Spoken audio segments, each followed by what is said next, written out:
नमस्कार। आज मैं फिर आपके सामने अपराध की एक और घटना लेकर आया हूं। आज के अपराध की घटना भी हालिया है। प्रदेश है राजस्थान, जिला है नागौर, थाना क्षेत्र है मेड़ता।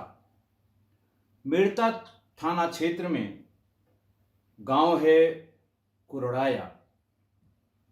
कुरड़ाया गांव का जो शमशान है, जहां उस गांव के मृत लोगों के अंतिम संस्कार किए जाते हैं, वहां से एक व्यक्ति जिसका नाम नेक राम था, भाकर राम,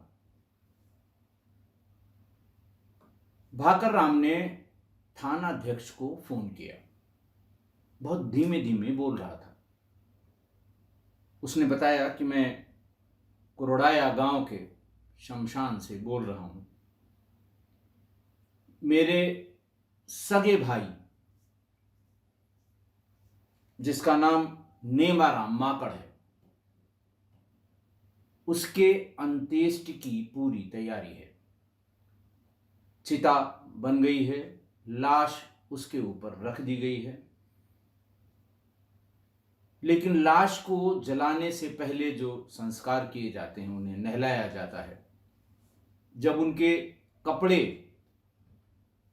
घर में भी एक बार ये संस्कार होता है, और उन्हें फिर उनके जो कपड़े होते हैं वो उतार के कुछ सफ़ेद कपड़ों में कपड़े बांधे जाते हैं, और जलाते समय वो कपड़े भी फिर निकाल लिए जाते हैं और खाली शव को जलाया जाता है। बहुत से धर्मों में अंतिम संस्कार से पहले शव को या देह को नहलाने धुलाने का प्राविधान है। उसने बताया कि ऐसे ही एक प्राविधान में, ऐसी ही जो हमेशा जो रिचुअल होता है, उसमें हमने देखा है कि हमारे भाई के शरीर पर कई जख्म हैं और उसके गर्दन पर कसावट के बहुत स्पष्ट निशान हैं। मुझे इस बात की शंका है कि मेरे भाई की हत्या हुई है। इंस्पेक्टर ने कहा कि आप अंतिम संस्कार को रोकिए, हम लोग आ रहे हैं।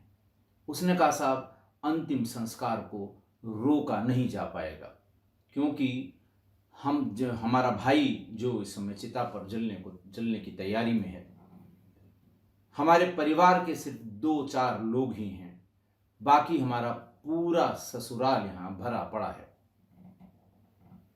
अगर हमने रोकने की कोशिश की तो ये मेरे साथ दुर्व्यवहार कर सकते हैं। मैंने सारी फोटोग्राफ्स निकाल ली हैं। जिस समय ये क्रिया चल रही थी, नहलाने धुलाने की और जलाने से पहले की जो क्रिया होती है, उसी समय मैंने सारी चोटों, गर्दन के कसावट और पूरी बॉडी की फोटो मोबाइल में कैद करा ली है। मेड़ता के प्रभारी निरीक्षक ने कहा कि कोई जिम्मेदार आदमी हो या तुम्हारे ससुराल का ही कोई आदमी हो, उसे फोन दे दो। मैं अभी इस अंत्येष्टि को रुकवा दूंगा। उसने कहा, साहब, अगर मैं ऐसा करूंगा, सबकी जानकारी में हो जाएगा कि मेरे फ़ोन से या मेरे बताने पर ये नंबर मिला है और उसके ससुराल वालों से अंत्येष्टि रोकने के लिए कहा गया है, मेरी हत्या हो जाएगी। तो उन्होंने कहा, अच्छा ठीक है, तुम जितना डिले कर सकते हो डिले करो, हम लोग आ रहे हैं। प्रभारी निरीक्षक ने अपनी एक सब इंस्पेक्टर और 2-4 सिपाही अपने थाने के वाहन से मौके के लिए रवाना किए, लेकिन थाने से वो जगह, वो गांव या वो शमशान दूर था। और ससुराल वाले, मृतक के ससुराल वाले शव को जलाने की जल्दी में थे।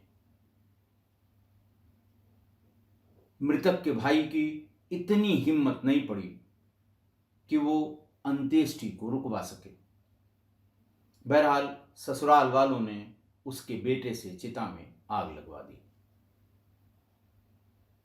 जब तक पुलिस आती आती शव ऑलमोस्ट जल गया था। पुलिस आई, पुलिस ने भी थोड़ी बहुत जानने की कोशिश की, लेकिन शव को जलती हुई चिता से उठा के ले जाने की हिम्मत भी पुलिस की नहीं हुई।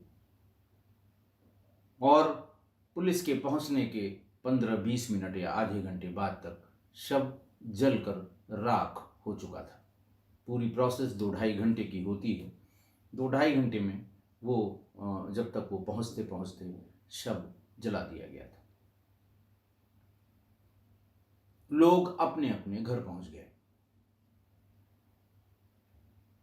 पुलिस ने भाई भाकर राम से वहीं बात की। उसने कहा, साहब मैं इस समय आपके पास नहीं आ सकता या आपके साथ नहीं चल सकता। मेरा नाम खुला तो मेरे साथ मुसीबत हो जाएगी। आप थाने पर पहुंचें, मैं शाम होने के बाद अंधेरे में आपके पास आऊँगा, वो सारी फोटोग्राफ्स आपको दूंगा, दिखाऊंगा और उसके बाद आप जो डिसाइड करेंगे उसको मैं मान लूँगा।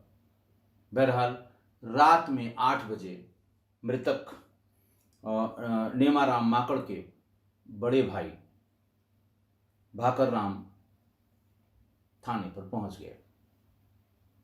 इंस्पेक्टर भी उनका वेट कर ही रहे थे। इंस्पेक्टर को अपने मोबाइल से ली हुई सारी फोटोग्राफ उन्होंने दिखाई। इंस्पेक्टर ने वो सारी फोटोग्राफ अपने मोबाइल पर ट्रांसफर की। सब इंस्पेक्टर्स और थाने पर जो जानकार पुराने सब इंस्पेक्टर होते हैं, पुराने दीवान होते हैं, उनको दिखाया गया। फोटो के देखने से स्पष्ट हो गया कि इस व्यक्ति की हत्या की गई। फिर यह पूछा गया कि घर में कौन कौन था। पता लगा इसकी पत्नी और इसका बेटा था। पत्नी का नाम शारदा, जिसकी उम्र 47 वर्ष, और बेटा जिसकी उम्र रविंद्र, जिसका नाम रविंद्र, उम्र 24 वर्ष।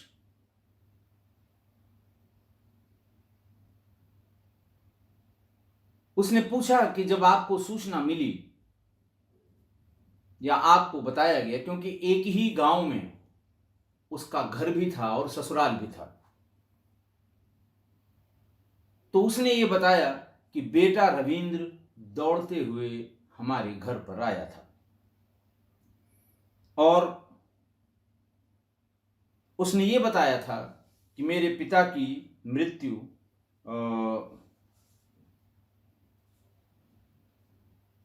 गिरने से, एक एक्सीडेंट में गिरने से हार्ट अटैक हो गया उनको और हार्ट अटैक में उनकी जान चली गई। थोड़ी देर बाद उसके मामा और तमाम और लोग भी मेरे घर पर आ गए और ये कहा कि हार्ट अटैक से उसकी मृत्यु हो गई है। हम लोग भागकर घर पहुंचे। घर में उसको जमीन पर कपड़े से ढक कर लिटाया हुआ था। देखने में ऐसा ही सामान्य सा लग रहा था कि उसकी हार्ट अटैक से ही मृत्यु हुई होगी। पूरे गांव ने मान लिया कि इसकी हार्ट अटैक से ही मृत्यु हुई है। फिर उसके अंतिम संस्कार की तैयारी, लेकिन बहुत जल्दी में थे उसके ससुराल वाले मृतक के, और पत्नी और बेटा, मृतक की पत्नी और बेटा, ये दोनों भी बहुत जल्दी में थे कि जल्दी से। कारण पूछा गया और उनका, नहीं साहब शाम को वो हो जाएगा, सूर्यास्त हो जाएगा, सूर्यास्त के बाद नहीं हम कर सकते अंतिम संस्कार, इसलिए जल्दी। कुछ लोगों ने, बुजुर्गों ने टोका, भाई इतनी जल्दी क्या है। बताया गया कि 5:30 बजे तक या लगभग 6 बजे तक सूर्यास्त होगा। अक्टूबर का महीना है और 1 बजे से ही आफत मची हुई है। तो उन लोगों ने ही कहा, नहीं साहब इसमें टाइम लगेगा, अभी घर से निकलने में टाइम लगेगा, घाट तक पहुंचने में टाइम लगेगा, लकड़ी का इंतजाम करना है, ये करना है, वो करना है, लिहाजा जल्दी जल्दी इसको शमशान तक पहुंचाया जाए। घर में जो उसको नहलाने धुलाने का जो कार्यक्रम होता है, उसमें उसने, मृतका की पत्नी ने, सिर्फ बेटे से और अपने मायके के कुछ लोगों से ये कार्य कराया, जबकि परिवार से उसके भाई भतीजे इन लोगों से ये कार्य कराना चाहिए। तभी इसके बड़े भाई नेकराम भाकर राम नेमाराम के बड़े भाई भाकर राम को ये शंका हो गई कि जो रिचुअल हम लोगों को करना चाहिए वो बेटे और अपनी ससुराल वालों से क्यों कराए जा रहे हैं। बहरहाल बॉडी पहुंच गई शमशान पे, चिता पे, जो वहाँ जो लोग होते हैं जो अंत्येष्टि कार्यक्रम में जो कुछ भी कराते हैं, चिता पर लिटा दी गई। वहाँ भी वो कपड़े उतार के, और एक रिचुअल होता है जो सभी लोग जानते होंगे जो भी अंत्येष्टि के लिए ले जाते हैं। अब चूंकि वो खुली जगह थी, बहुत ज्यादा भीड़ थी, पूरा गांव था, तो लोगों ने इस चीज को देखा और इसी बीच 2-3 लोगों ने इसकी फोटो और वीडियो बना ली। भाकर राम बताते हैं कि मेरे बेटे से भी मैंने कान में कहा, उसने भी इसकी फोटो, खासकर चोटों के निशान और गर्दन में जो कसावट का निशान है, नीलगू निशान जिसे कहते हैं, उसकी फोटो और वीडियो बनवा ली। क्योंकि लोग देखकर थोड़ा थोड़ा मरमरिंग उनके बीच में हो रही थी, और तभी मृतक के सालों ने, उसके ससुराल वालों ने, उसके बेटे ने, जो वहाँ पर अंतिम संस्कार कराते हैं, पंडा लोग जो घाट पर रहते हैं, महाब्राह्मण कहते हैं उनको, महाबावन कहते हैं उनको, अलग अलग जगह अलग अलग नाम से बुलाया जाता है, वो रिचुअल कराते हैं। और जो डोम राजा कहते हैं, डोम कहते हैं, वो लोग उसमें आग वाग लगाने का काम करते हैं। तो उनको जल्दी जल्दी कराकर लाश में आग लगाने का काम शुरू होने ही वाला था, और हमने उनके ससुराल के एक जिम्मेदार आदमी से कहा कि चोट दिखाई दे रही है। उन्होंने कहा चुप रहो, अंत्येष्टि हो जाने दो, गांव चल के बात करेंगे। अब तो सब हो गया, आप क्यों कह रहे हो? तुम्हें प्रॉपर्टी लेनी है इसकी क्या?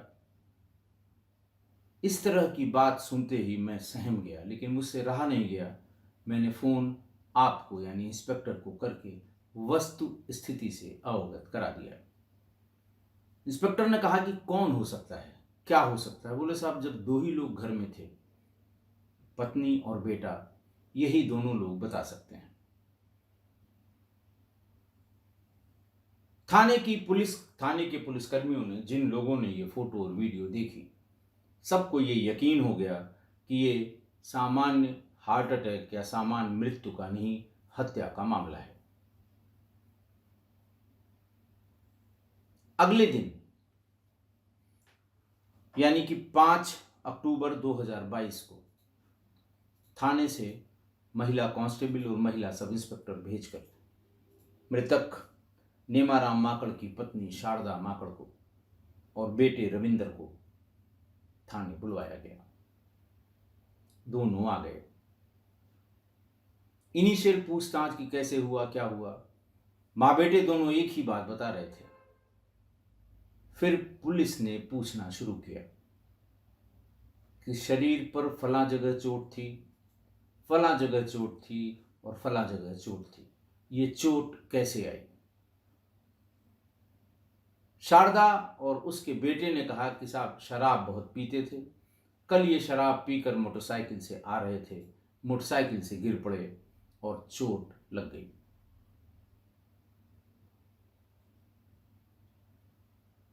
फिर पुलिस ने फोटो दिखाकर यह कहा कि यह गर्दन पर निशान कैसी है।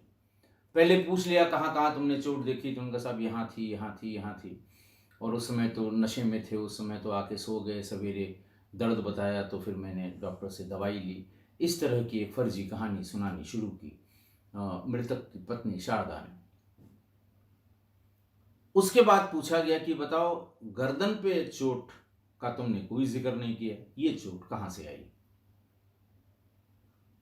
ये सवाल सुनते ही शारदा के चेहरे पर हवाइयां उड़ने लगी। पुलिस को, महिला पुलिस को अपना वो काम करना पड़ा जो उसे करना चाहिए था। शारदा से पूछताछ शुरू हुई। असली वाली, अभी तक तो इंट्रोडक्टरी पूछताछ में उसने इतनी बात बताई थी। जब असली वाली पूछताछ हुई तब पूरी बात खुलकर सामने आई।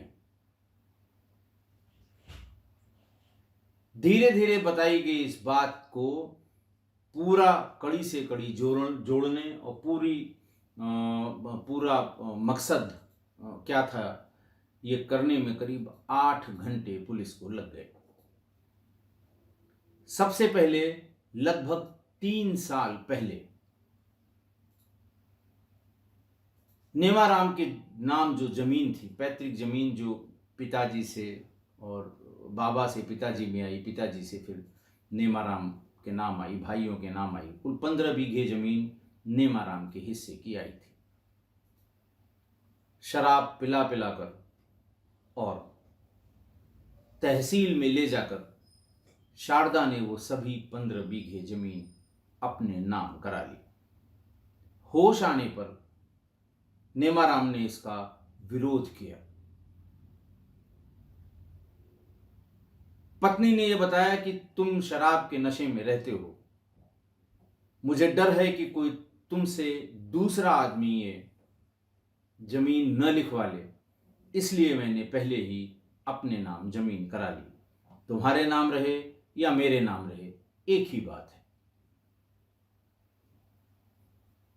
फर्जी किस्से कहानी भी कि फलां कह रहा था और ढिकाना कह रहा था, इसने बताया कि इसको किसी दिन पिला के और ज़मीन इसकी लिखवा लेनी है। जब मैंने ये सुना तो मैंने सोचा इसको अपने ही नाम करा लें। किसी तरह कन्विंस कर लिया उसने नेमाराम को। उसके साल भर बाद या साल भर से थोड़े कम समय में उसी जमीन के अगेंस्ट शारदा ने 20 लाख का लोन लिया, ट्रैक्टर के लिए और पिकअप के लिए। लोन से जब ट्रैक्टर और पिकअप घर पर आ गए तो रोली मोली लगाकर पूरा उसका जो होता है कि साहब उसे चलाना शुरू किया जाए, और नया वाहन घर में आया है, पूजा कर ली जाए ताकि एक्सीडेंट ना हो। पूरा विधि विधान पूर्वक मिठाई बांटी गई और इस खुशी में नेमाराम को भी शामिल किया गया। पर्पस बताया शारदा ने कि अपनी जमीन की जुताई के अलावा किराए पर ट्रैक्टर गांव में बहुत अच्छा बिजनेस है। जिसके जिसके पास ट्रैक्टर हैं वो कुछ पैसे पर घंटे फिक्स हैं, 200-250। लोगों के खेत जोतकर इसमें अच्छी कमाई हो जाएगी। दूसरा ये बताया कि अपने भाई के लड़के को पिकअप से माल ढुलवाने का काम मंडी में लगाकर कराएंगे। सब्जी लादने, अनाज लादने, एक जगह से दूसरे जगह जाने, इसमें भी बड़ी बचत है और हम 2-3 साल में ही इस 20 लाख के लोन को आराम से चुकता कर लेंगे और उसके बाद सब कुछ हमको बचेगा या हमारा बचेगा। बेचारा नेमाराम, उसको भी ये बात ठीक लगी कि ये तो अच्छी बात है, ये जो मॉडल हमको बताया गया है ये सही लग रहा है। उसने विरोध नहीं किया। फिर अगस्त 2022 में, यानी घटना के लगभग 3 महीने पहले, बीमा के एक एजेंट को बुलवाकर नेमाराम का 30 लाख का बीमा कराया, जिसमें मकान के पेपर्स और वो जो 15 बीघे जमीन अपने नाम कराई थी उसके पेपर लगाकर, मतलब हैसियत दिखानी होती है कि आप करा रहे हैं तो कैसे इसको रीपेमेंट करेंगे। 30 लाख का बीमा उसका कराया, मृतक का। और उसका कारण बताया कि देखो तुम शराब पी के कभी इधर गिर जाते हो, कभी उधर गिर जाते हो, किसी दिन एक्सीडेंट हो जाएगा, बच्चों का क्या होगा, मेरा क्या होगा, तो बीमा करा देंगे, कम से कम हमें थोड़ी सी रकम मिल जाएगी, उस पूंजी से हम अपना कोई काम शुरू कर लेंगे। नेमाराम को फिर ये बात ठीक लगी कि बहुत ज़्यादा केयरिंग है मेरी पत्नी। अब नेमाराम के नाम कुछ भी न जमीन रह गई थी, न अकाउंट में पैसा रह गया था, लोन उसके नाम ले लिया गया था जो उसको रीपेमेंट करना था, और उसका बीमा भी करा दिया था।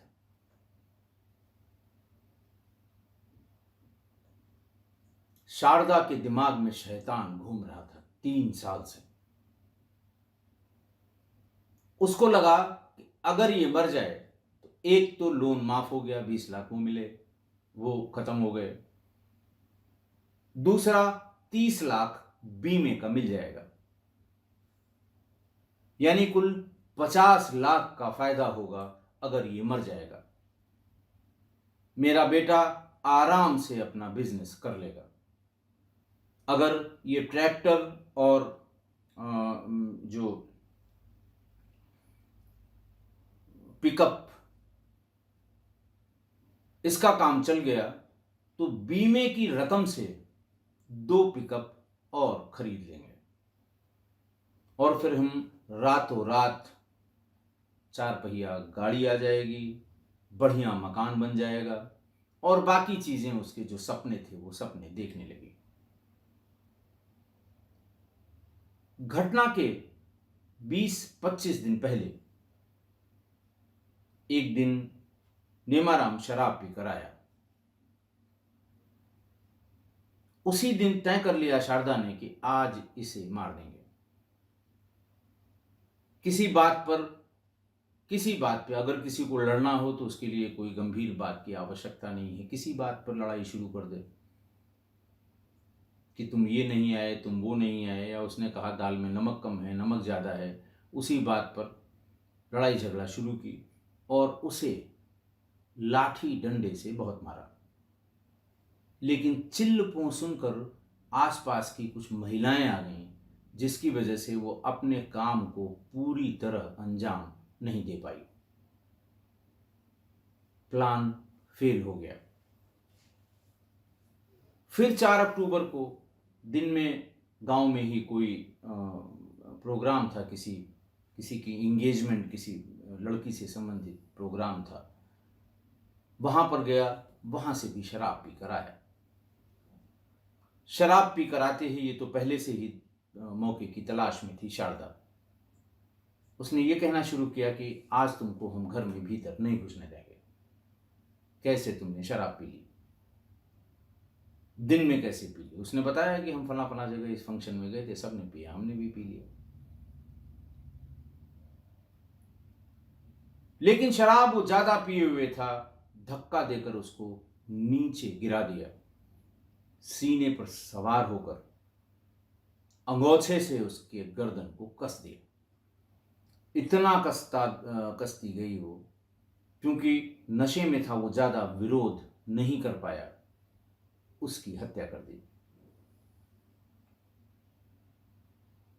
फिर अपने बेटे को बुलाकर उसे सारी बात समझाई।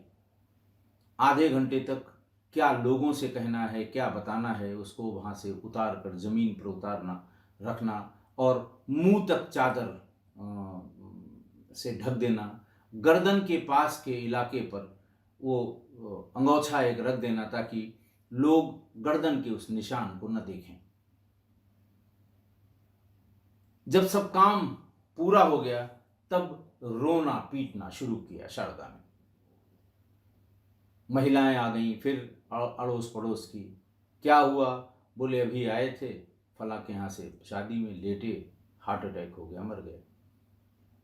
मैं उठा रही थी इनको खाना खाने के लिए, देखा तो जान नहीं थी। फिर अपने बेटे को फौरन कहा कि तुरंत मामा के यहां जाकर उन लोगों को लेकर इनके बड़े भाई को सूचना दो, वो भी उसी गांव में रहते थे। सारे लोगों ने जाके इनके बड़े भाई भाकर राम को सूचना दी।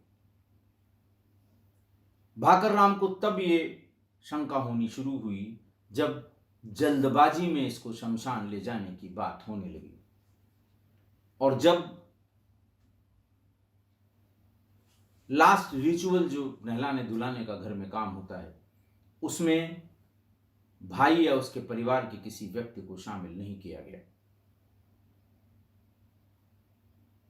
महिला के शव को महिला ही नहलाती धुलाती हैं, चद्दर की आड़ कर देती हैं, पुरुष को भी चद्दर की आड़ करके, और जो घर के पुरुष मेंबर होते हैं वो नहलाते धुलाते हैं, और भी जो वहाँ जो बताया जाता है वो करते हैं।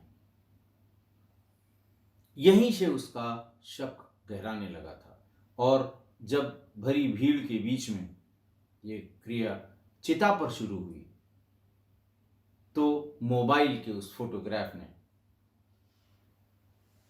सारी पोल खोल दी। तो 3 साल से शारदा, अच्छा पहले ये मेड़ता में रहती थी, कस्बे में, मेड़ता कस्बे में 3 साल तक रही, और ऐसा लग रहा था कि वहाँ इसका ये काम नहीं हो सकता, वहाँ घर की पोजीशन और लोकेशन की वजह से।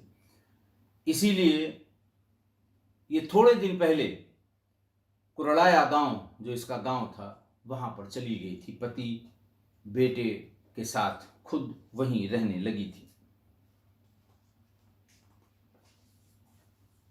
पुलिस ने मृतक के भाई भाकर राम,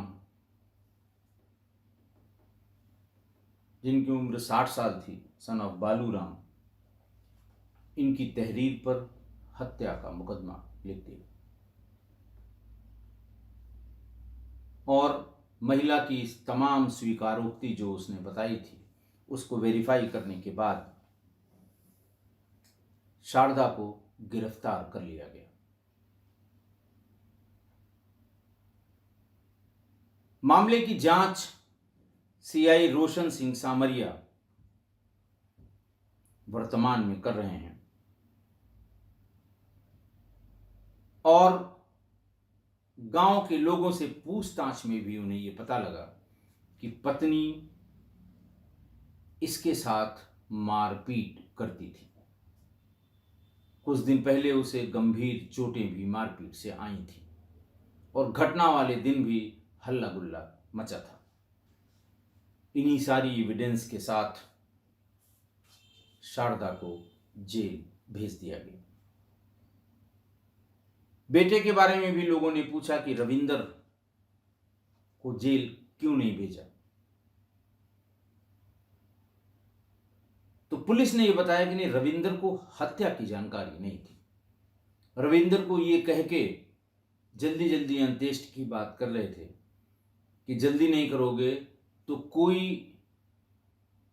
इनके अंगूठे का निशान लेकर संपत्ति को अपने नाम करा सकता है, इसलिए नजर रखो कि कोई हाथ का हिस्सा ना चद्दर उठा के देख पाए, जिसको देखना हो बस शक्ल देख ले,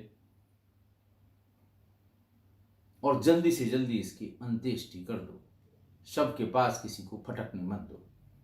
रहना है तो मेरे भाई और भतीजे रहें, बाकी इनके परिवार का कोई न रहे।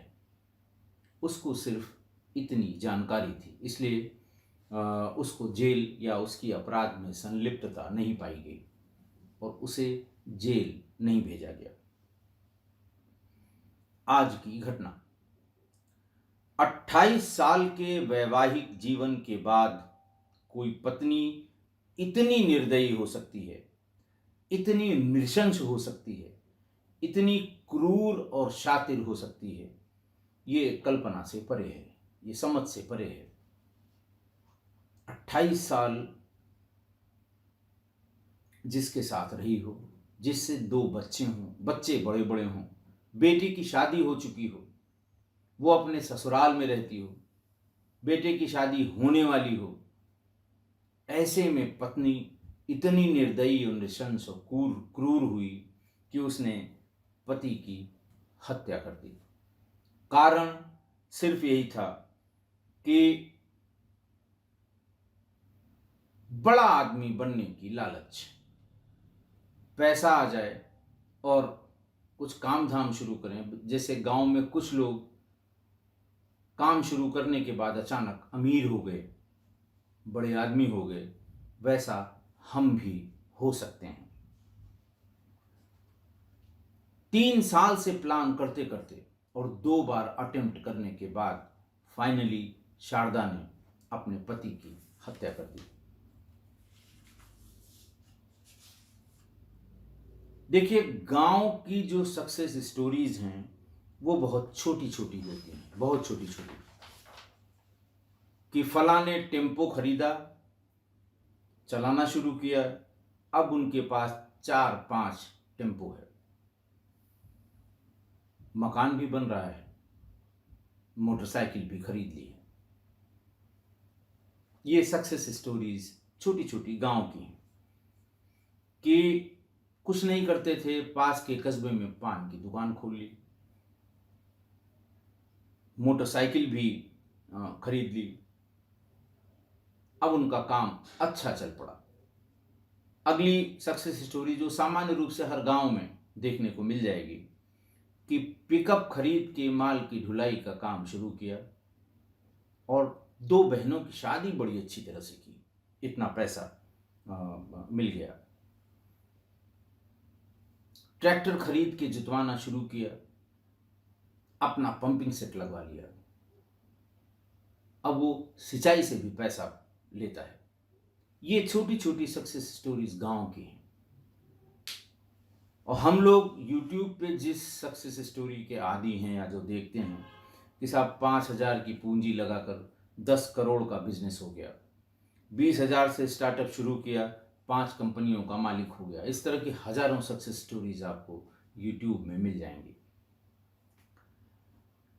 इस तरह की सक्सेस स्टोरीज यंगस्टर्स को बहुत अपील करती हैं कि अगर इसने किया तो हम भी कर सकते हैं।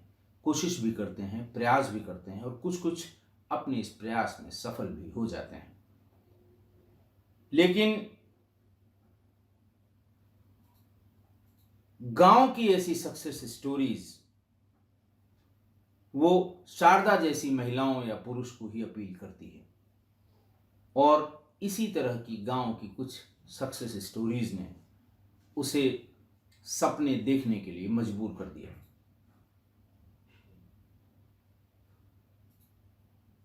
अट्ठाईस साल से अपने पति के साथ रहते रहते शायद उसने ये जज किया कि इसके भरोसे तो कुछ संभव नहीं है,